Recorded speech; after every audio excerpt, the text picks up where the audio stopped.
Hello दोस्तों, अब सुनिए मेरी कहानी स्वाति के सपने का 9वां भाग। ऑडिशन रूम से एक लड़की के बाहर निकलते ही माया ने कहा, स्वाति इट्स योर टर्न। डरी डरी सी स्वाति ऑडिशन रूम के अंदर जाने लगी। ऑडिशन रूम में 2 लोग थे। उनमें से एक ने उसे एक स्क्रिप्ट पकड़ाई। ये लो स्क्रिप्ट, 5 मिनट है तुम्हारे पास इसे तैयार करने के लिए। फिर गोली ने किसी को फोन करके 2 चाय भिजवाने के लिए कहा। तुम चाय लोगी स्वाति? नहीं, आपको मेरा नाम कैसे पता? तुम्हारा सीवी है मेरे हाथ में। इसके पहले कभी ऑडिशन दिया है? नहीं, ये मेरा फर्स्ट टाइम है। ओके, तुम तैयारी करो, मैं 5 मिनट में आता हूँ। रूम में मौजूद दोनों आदमी बाहर निकल गए। 5 मिनट की जगह 15 मिनट हो गए थे, पर वो दोनों अंदर नहीं आए। तभी किसी के अंदर आने की आहट स्वाति को सुनाई दी। हो गई तैयारी? स्वाति ने हल्के से हाँ में सिर हिलाया। चलो मैं कैमरा ऑन करो। जब मैं क्यों बोलूं तो तुम बोलना शुरू करना स्वाति। मयंक, रिकॉर्डिंग शुरू की क्या? हाँ। 3, 2, 1 क्यू। स्वाति कुछ बोल ही नहीं पाई, जैसे उसकी जबान तालू से चिपक गई हो। एक बार फिर से शुरू करते हैं। 3, 2, 1 क्यू। स्वाति ने 2 लाइन बोली और उसके बाद अटक गई। मयंक, पानी दो यार इसे। देखो स्वाति, सारे डर निकाल दो। ये कैमरा है, हर आर्टिस्ट का पहला प्यार। अपने प्यार को देखकर कोई डरता है क्या? और रट कर नहीं बोलना है तुम्हें, फील करो उस सिचुएशन को। स्वाति ने आंख बंद की। नक्सली लड़की का किरदार था। कोशिश की कि उस सिचुएशन में वो खुद को महसूस करे, और इस बार स्वाति ने पूरा डायलॉग एक बार में बोल दिया। Good, very nice. अच्छा है, लेकिन और बेहतर कर सकती हो तुम। कैमरे पर भी अच्छी लगती हो। थोड़ा वेट लूज करना होगा तुम्हें, जमकर मेहनत करनी होगी। कब तक इस ऑडिशन का रिजल्ट आएगा? स्वाति ने पूछा। 1-1.5 हफ्ते में। ओके, लगातार ऑडिशन देती रहना। 1-2 बार में कुछ नहीं हुआ तो छोड़ मत देना। स्वाति ऑफिस से बाहर निकल गई। स्वाति अपनी तारीफ से थोड़ी खुश थी, लेकिन घर जाने के लिए अब उसे फिर से ट्रेन पकड़नी होगी, ये ख्याल आते ही स्वाति की खुशी जैसे गायब हो गई। तभी उसे सामने से आती एक बस दिखाई दी, जिस पर मलाड लिखा हुआ था।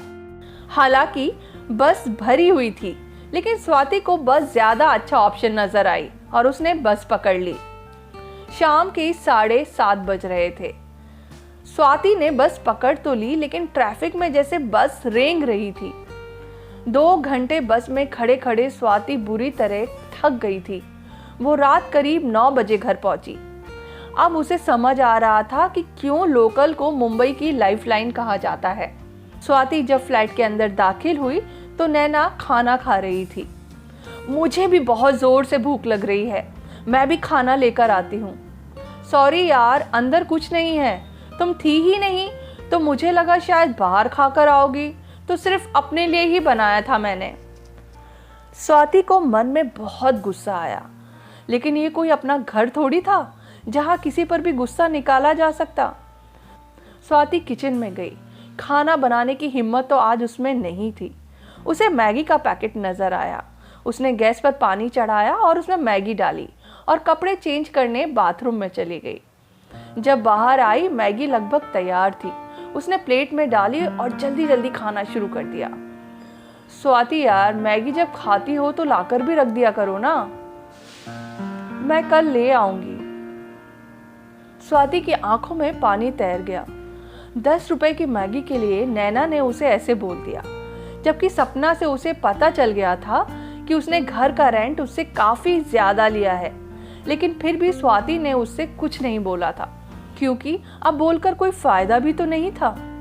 स्वाति ने मैगी खत्म की और मन ही मन ठान लिया कि वो जल्द ही अपने लिए रहने की कोई दूसरी जगह ढूंढ लेगी। आज स्वाति को घर में अच्छा नहीं लग रहा था। पता नहीं उसके दिमाग में क्या आया। वो बैग लेकर घर से बाहर निकल गई। लोकल ट्रेन पकड़ ली। दिन में चर्चगेट जाती लोकल ट्रेन आदमियों से कैसी ठसाठस भरी रहती है और रात में कितनी खाली। स्वाति ये सोचते हुए ट्रेन में चढ़ी। कंपार्टमेंट में 2 और लड़कियां थी बस। स्वाति ने चप्पल उतारी और सामने वाली सीट पर पैर रखकर बैठ गई। ईयरफोन लगाकर गाने सुनने लगी और आंख बंद कर ली। बेटा खाना खा लेना। नहीं खाना माँ, तुम्हें पता है मुझे सहजन की फली बिल्कुल नहीं पसंद। तेरे लिए चटनी पीस दूँ तो खा लेगी? नहीं खाना मुझे। अच्छा पापड़ तल देती हूँ। नहीं माँ, मैं सहजन की फली नहीं खाऊंगी। अच्छा रुक, तेरे लिए मटर पुलाव बना देती हूँ। माँ के गालों को चूमते हुए स्वाति ने कहा, मेरी प्यारी माँ। माँ को याद करके स्वाति की आंखें भीग गई। उसने पिंकी को फोन लगाया। स्वाति की आवाज सुनते ही पिंकी ने कहा, मिल गई कमीनी फुर्सत तुझे? सॉरी यार, आज ही ये नंबर लिया है, तुम सेव कर लेना। माँ कैसी हैं? दुबली हो गई है तुझे याद कर करके। सुन, उनको चुपके से कहना मैं ठीक हूँ और मुंबई में काम मिलते ही उन्हें बताऊंगी, लेकिन उन्हें मेरा ये नंबर मत देना यार। पापा को अगर ये नंबर मिल गया तो बवाल हो जाएगा। ठीक है, लेकिन काम कब तक मिलेगा तुझे? मुंबई में काम मिलना इतना आसान नहीं है पिंकी। जैसे ही मिलेगा बताऊंगी ना तुझे। चल बाय। फोन रखने के बाद स्वाति फिर से गाने सुनने लगी। स्वाति खिड़की से बाहर झांक रही थी। रात में भी मुंबई के स्टेशनों पर कितने लोग दिखाई देते हैं। रात के 10:30 बज रहे हैं, लेकिन लग ही नहीं रहा कि इतनी रात हो गई। करीब रात के 11 बजे स्वाति मरीन ड्राइव पहुंची। वहां तो जैसे मेला लगा हुआ था।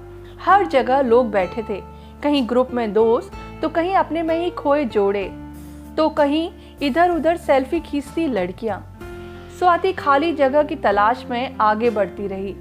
कुछ दूर उसे थोड़ी खाली जगह नजर आई और वो वहां जाकर बैठ गई। समंदर को छूकर आती ठंडी हवा उसे घर के कूलर की ठंडी हवा की याद दिला रही थी। दूर दूर तक फैला समंदर, उसमें कहीं दूर शायद किसी जहाज की लाइट जल रही थी। स्वाति मरीन ड्राइव की खूबसूरती में खो गई।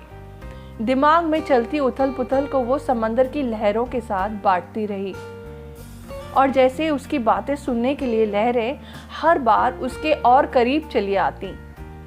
काफी देर हो गई थी, लेकिन स्वाति का मन ही नहीं कर रहा था कि वो यहाँ से उठे। तभी किसी ने उसे उसके नाम से पुकारा, स्वाति। इस एपिसोड में इतना ही। अगले एपिसोड के साथ जल्द ही फिर से होगी आपसे मुलाकात। नमस्कार।